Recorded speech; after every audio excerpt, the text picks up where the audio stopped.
Speedway, Indiana, a small town of 13,000 on the west side of Indianapolis, home to industry, great schools, and the most famous 500-mile race in the world. Others may have racing in their blood, but in Speedway, it's part of our DNA.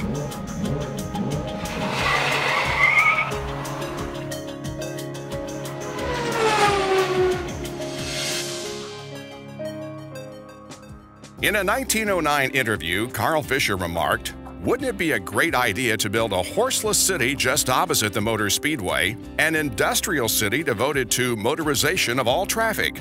3 years later, Lem Trotter platted Speedway as Fisher, James Allison, Arthur Newby, and Frank Wheeler, the men behind the creation of the Indianapolis Motor Speedway, had conceived it.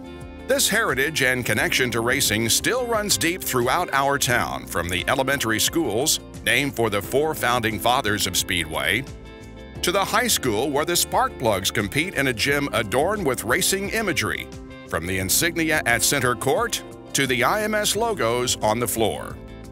Our police and fire departments have the track incorporated into their badges. Even the library's logo ties into the town's racing heritage. Legendary drivers have been memorialized with streets named in their honor. Local businesses decorate with a racing theme. And as you enter Speedway, you see checkered flags or a tribute to the savior of the Indianapolis Motor Speedway. Every resident recognizes that racing heritage, the racing history, the significance of May. People don't know what May is unless they live here. There's nothing more exciting than May and Speedway. It's just so fun. And as I've grown older, it's the same thing. You know, spring has arrived. School's going to be out pretty soon. It makes it a fun place to live. It is who we are. All year long, the residents are surrounded by the town's racing heritage. But in May, it becomes more pronounced. Decorations are everywhere throughout town. Some are simple, some are more complex.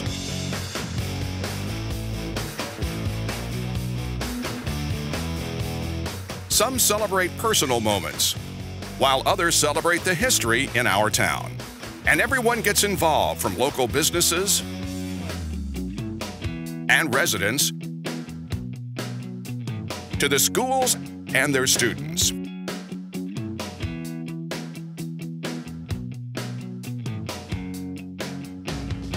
Five years ago, the Chamber of Commerce began a contest to bring attention to the town's decorating tradition. A lot of people in Speedway always decorate anyway, but we kind of wanted to just, you know, highlight and kind of highlight everybody's enthusiasm, because it's unbelievable what some people do. They go all out. You know, I even remember a house where they had somebody climbing the fence, you know, to represent Elio when he won. The residents have always welcomed the drivers into their town, some even into their homes. They started the race up after World War II in 1946. And the Chamber of Commerce, due to the lack of hotel rooms, asked people in the town of Speedway if they would be willing to house people of the racing fraternity.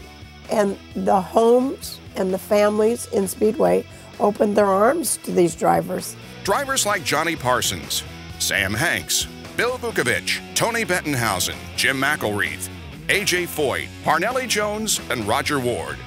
From 1946 through 1966, my parents always housed somebody to do with racing. Those same drivers embraced the town as well.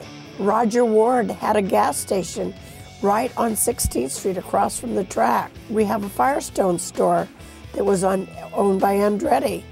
There's a restaurant on Main Street called Charlie Brown's that in the month of May you never know who you're going to see in there, because everyone's eating at Charlie Brown's.